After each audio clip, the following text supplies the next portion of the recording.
કરજણ નગરપાલિકા વિસ્તારના વિવિધ 6 રોડના કામનું ખાતમુહૂર્ત યોજાયું। કરજણ નગરપાલિકા વિસ્તારમાં નગરના નવા બજાર અને જૂના બજાર વિસ્તારમાં મુખ્યમંત્રી શહેરી વિકાસ અંતર્ગત મંજૂર થયેલ વિવિધ 6 રોડનું આજરોજ કરજણ ધારાસભ્ય અક્ષય પટેલના હસ્તે ખાતમુહૂર્ત યોજવામાં આવ્યું હતું।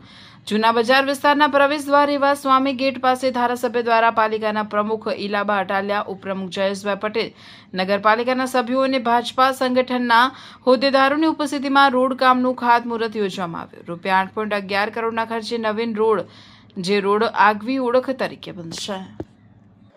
સરકારશ્રીની મુખ્યમંત્રી શહેરી સડક યોજના હેઠળ કરજણ નગરપાલિકા દ્વારા કુલ 8.11 કરોડના ખર્ચે જુદા જુદા 6 રોડનું વાઇડનિંગ અને સ્ટ્રેન્થનિંગ કામગીરીનો વર્કઆઉટ આપવામાં આવે છે, જેના ભાગરૂપે આજરોજ નેશનલ હાઈવે નંબર 48 થી રાધાકૃષ્ણ મંદિર સુધી જૂના બજારમાં આવેલા તમામ લારી ગલ્લાના દબાણો, જે અંદાજિત 60 થી 65 લારી ગલ્લા દબાણો દૂર કરવામાં આવે છે।